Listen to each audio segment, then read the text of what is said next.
pada saat awal-awal dia mengalami demam itu sudah merupakan masa-masa puncak penularan. Nah, yang perlu diperhatikan di sini adalah bahwa karena gejalanya itu salah satunya adalah batuk atau pilek, sehingga masyarakat pada umumnya itu kurang memperhatikan terhadap gejala tersebut. Jumlah ini betul-betul meningkat drastis dibanding tahun 2025, karena 2025 itu hanya terdapat sejumlah 79 kasus.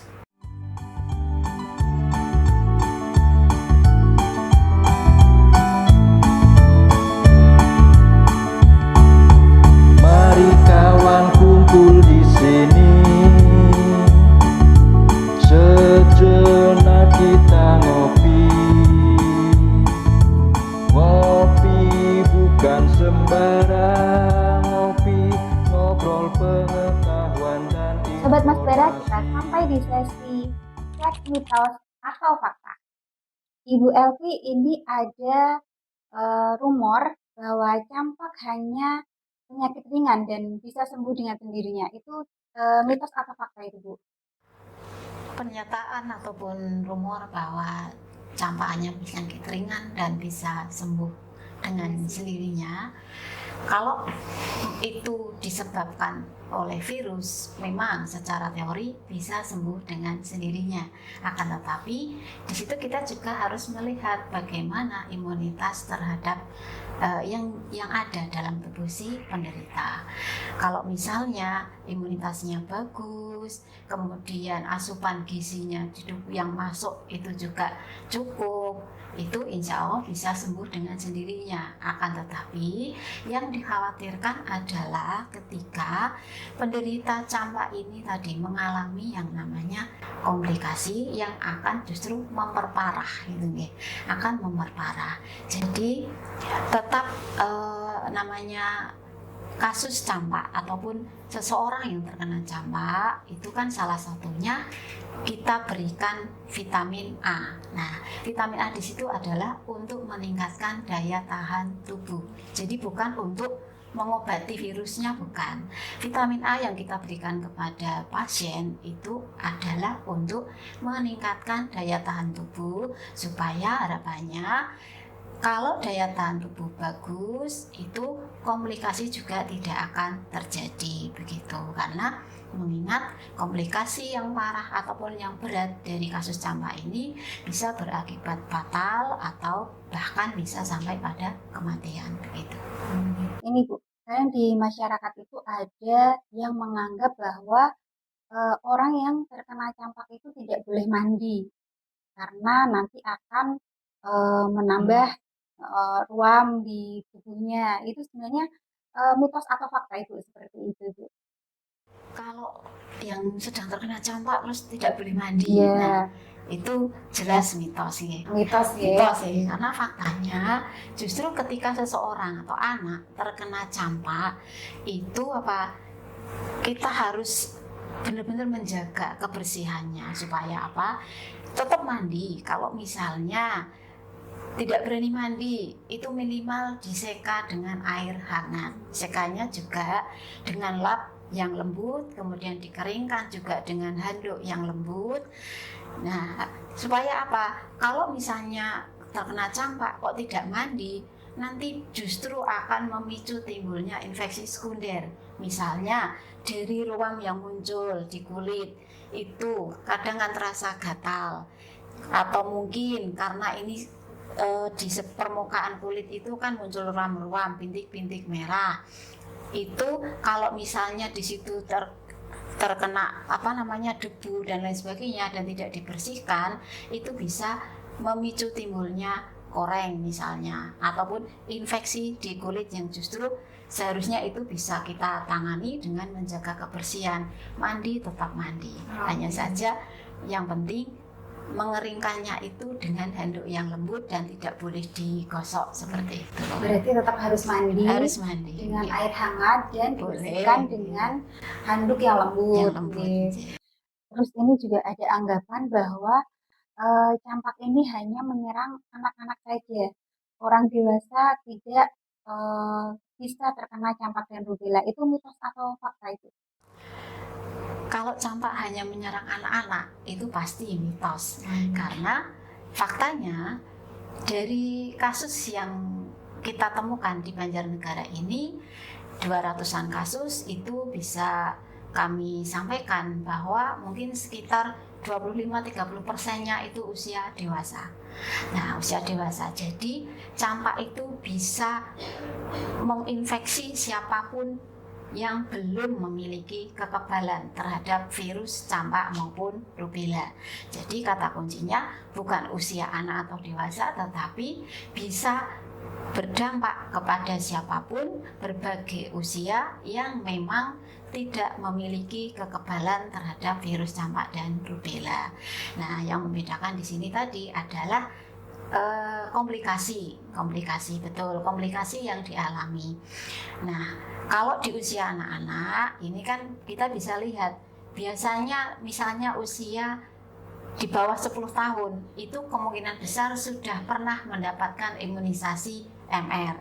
Tetapi untuk yang usia dewasa, mungkin ada juga yang lansia juga ada, itu mungkin kita bisa membayangkan kemungkinan besar ini belum mendapatkan imunisasi MR seperti itu. Nah, makanya untuk campak sendiri kadang komplikasinya itu akan tampak lebih parah pada usia dewasa. Karena kalau usia anak-anak itu bisa jadi masih ada kekebalan yang tersisa saat si anak mendapatkan imunisasi MR baik saat usia bayi, balita ataupun di usia sekolah. Untuk pernyataan bahwa kalau sudah terkena penyakit campak itu tidak akan tertular lagi, itu mitos atau fakta nih Bu? Ya, kalau misalnya seseorang sudah terkena campak itu tidak akan terkena lagi, itu fakta. Karena dengan seseorang sudah terkena campak gitu ya, pasti secara alamiah akan terbentuk kekebalan alami di dalam tubuhnya. Akan tetapi kekebalan alami di sini kadang itu kalau kita melihat di masyarakat itu mereka tidak akan bisa membedakan apakah itu campak ataupun apakah itu rubella, karena di rubella juga kadang disebut dengan campak Jerman seperti itu. Tidak bisa membedakan itu.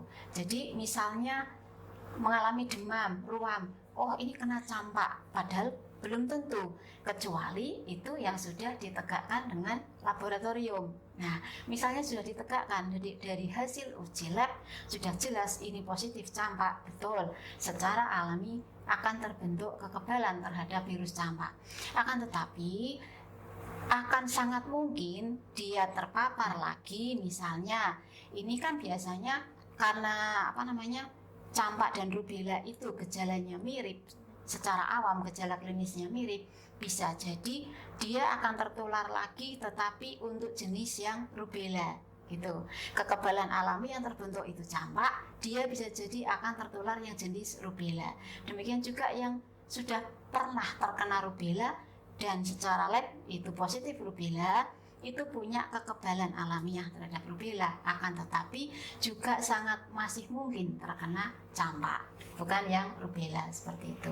Jadi intinya meskipun sudah punya kekebalan, tetap penambahan dosis vaksinasi sangat diperlukan begitu.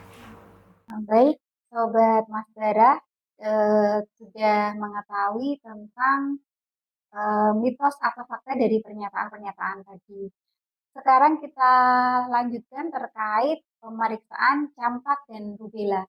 Untuk peran dan fungsi dari Balai Lab Kesmas Banjarnegara sendiri, Bu Yanti, bagaimana peran Balai Lab Kesmas Banjarnegara untuk pemeriksaan lab campak dan rubella? Ya, siap.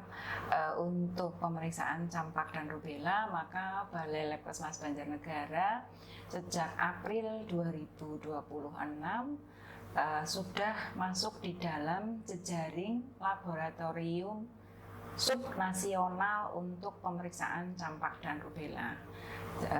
Untuk dari penunjukan dari Direktorat Imunisasi sudah muncul, dalam proses untuk penetapan SK dari Direktorat Tata Kelola Pelayanan primer. Ya, jadi kesiapan kami sebagai lab pemeriksa campak dan rubella, kami sudah menyediakan bahan dan reagen yang dibutuhkan. Pemeriksaannya adalah secara serologi, jadi tadi seperti yang disampaikan oleh Bu Elvi bahwa untuk orang-orang atau anak-anak yang diduga campak, maka akan diambil darahnya, diambil dalam bentuk serum untuk dikirim dari puskesmas, dikirim di pool di Dinas Kesehatan, karena Dinas Kesehatan ini kan membawahi banyak puskesmas, nanti akan di pool di Dinas Kesehatan. Kemudian dari Dinas Kesehatan akan dikirim kepada Labkesmas Banjarnegara untuk pemeriksaan campak dan rubella. Nah, pemeriksaan serologi ini menggunakan metode ELISA. Kemudian waktu untuk pemeriksaan ini sesuai dengan ketentuan dari program. Waktu pemeriksaan campak dan rubella ini adalah 4 hari. Balai Labkesmas Banjarnegara siap untuk melakukan pemeriksaan spesimen serum campak dan rubella dengan mengikuti kebijakan dari PMK nomor 45 tahun 2024 terkait dengan jenis dan tarif penerimaan negara bukan pajak atau PNBP. Untuk pemeriksaan campak dan rubella ini sebesar 330.000 per spesimen. Jadi untuk sementara ini Balai Labkesmas Banjarnegara mempunyai 3 wilayah untuk pemeriksaan campak rubella, yaitu meliputi Kabupaten Banjarnegara, Kebumen, dan juga Purbalingga. Silahkan Bapak Ibu dari Kabupaten Dinas Kesehatan di Banjarnegara, Kebumen, dan Purbalingga untuk mengirimkan sampel atau spesimen pemeriksaan campak rubella ke Labkesmas Banjarnegara, baik secara langsung ataupun layanan kami yang lain dapat diakses pada alamat website kami di sini ya. Sebelum kita tutup podcast kali ini, silahkan dari Bu Elvi dan Bu Yanti untuk pesan kepada masyarakat mengenai campak dan rubella. Silahkan Bu Elvi. Terima kasih Bu Novi. Jadi mengingat campak ini begitu menular, kasus yang memang sangat menular, maka kami sampaikan, kami himbau bagi masyarakat yang memang ada anggota keluarganya yang menderita kasus campak maupun rubella, itu untuk dimohon bisa tetap tinggal di rumah ataupun isolasi, istilahnya isolasi, karena virus campak ini sangat menular. Kemudian yang kedua, supaya kekebalan terhadap campak dan rubella itu dimiliki oleh masing-masing masyarakat, semua anggota keluarga, terutama yang usia anak-anak, segera lengkapi dosis imunisasi untuk MR ataupun measles rubella ini.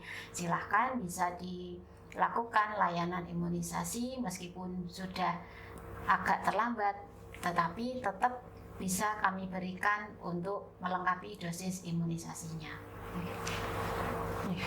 Kalau dari kami, Balai Labkesmas Banjarnegara mendukung program seperti yang tadi sudah disampaikan oleh Bu Elvi, maka kepada yang mengalami gejala diharapkan untuk berobat.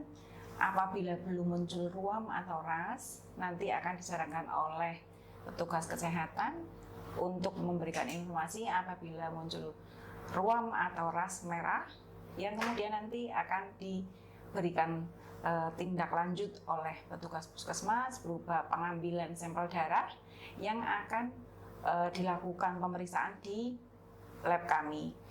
Apabila pemeriksaan dikirim melalui puskesmas, maka biaya pemeriksaan akan dibebankan kepada program. Begitu Ibu Elvi? Ya, jadi Bapak Ibu tidak usah khawatir berapa biayanya, 330.000, harus membayar 330.000, itu sudah akan menjadi beban dari pemerintah daerah untuk membayarkan biaya pemeriksaannya. Oleh karena itu, mari kita bersama-sama kita mendukung program pengendalian campak dan rubella khususnya di Kabupaten Banjarnegara. Demikian obrolan kita di episode podcast kali ini. Semoga membantu kita untuk lebih peduli pada kesehatan bersama. Ingat, mencegah lebih baik daripada mengobati. Pastikan kita dan keluarga terlindungi dari campak. Campak bisa dicegah, dan perlindungan itu ada di tangan kita. Jangan tunda untuk bertindak. Sampai jumpa di episode Ngopi Mas berikutnya. Terima kasih telah menyaksikan. Salam sehat dan tetap semangat. Wassalamualaikum warahmatullahi wabarakatuh. Ngopi Mas, ngobrol pengetahuan dan informasi seputar Labkesmas. Ngopi Mas, ngobrol pengetahuan dan informasi seputar Labkesmas.